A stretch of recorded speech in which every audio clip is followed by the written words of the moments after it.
Elizabeth. Nice to see What's you. up, Will? How you doing? I'm great. How are you? Great. We actually last spoke at the Call Jane premiere on the red carpet many Very moons ago. cool. So it was great to chat with you then. That was a very wonderful, impactful story.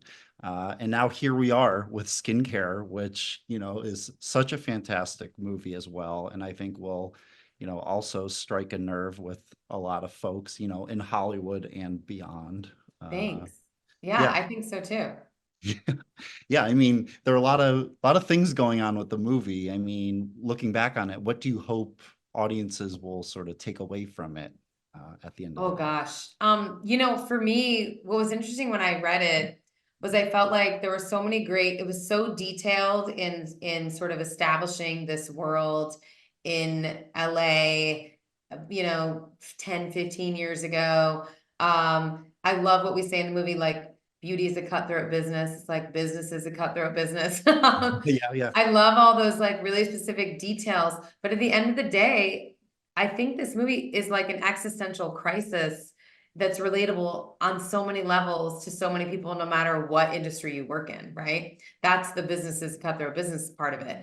But really, this like sense of irrelevance that this woman is facing in the sort of face of like what is new and coming next, I feel like for me in my daily life is happening. I felt very connected to Hope Goldman, the character I play.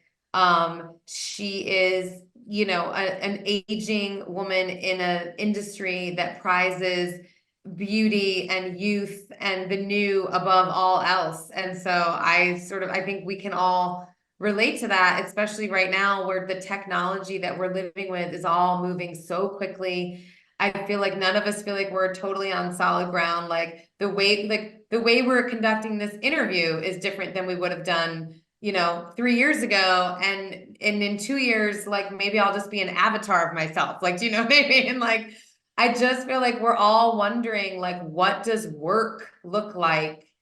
What are our identities going to be, when we can just be an avatar of ourselves at any moment? And I feel like that is the stuff that was broiling inside of a movie that's also just very specifically about this woman trying to control a situation that she's lost control of.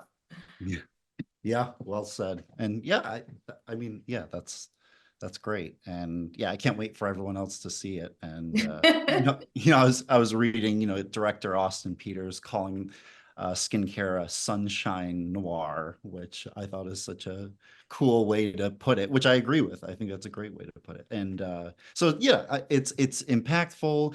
And I agree with everything you just said, but it's also a very fun movie, kind of Yes. dark, but entertaining relentlessly. So did you feel that way doing this Sunshine Noir, filming it, but it's also, or was it just, stressful and challenging for you playing Hope? And I was curious I how mean, it felt I for I you. felt very connected to Hope most of the time, and I did a lot of research before we started. I know I came onto the film very early. Literally, they had this script and they sent me a beautiful note and said, "Please be in this movie." And I watched Austin's documentary about Diplo, and it was very moving to me. Oh And yeah. I thought, "Oh wow, this is a guy who can pull emotion out of a surprising place." And I love supporting new voices in Hollywood, especially when we can shoot it in my backyard because I'm a mom of two. So getting to go to school drop off is also a nice perk of this film.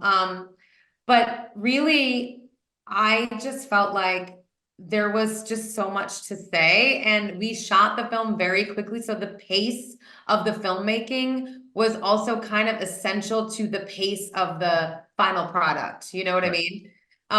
It always had to build. It always had to have a strong trajectory. You always had to feel like you were a little surprised, laying out the mystery of who is doing this to her and putting Yeah. all those red herrings in it.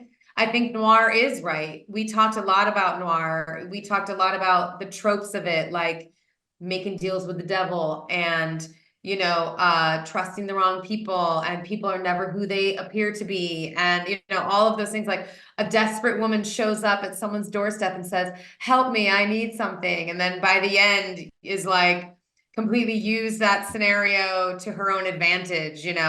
she's a great, like almost femme fatale by the end, unwittingly. So there were a lot of great things to recommend it. And that's what I hope audiences are taking away. Of course. I also, yeah, I can't wait. And I also wanted to ask, there's another sort of body image type movie called The Substance coming out with Demi Moore. I was curious if you had heard of it or Oh, I don't know anything about it. Oh, well, okay. Well, Oh God, you're like, no, it's no, a it's movie. No. no, I was just curious because it's another, yeah, I haven't seen it either. So, but the skincare is wonderful. So, I feel like, look, I feel like there's a lot to be said about aging and beauty and all of that right now, especially online, right? yeah, Especially as it applies to social media and what it's doing to our psyche about aging, as everything can be filtered and everybody can be Botoxed and everything can be filled.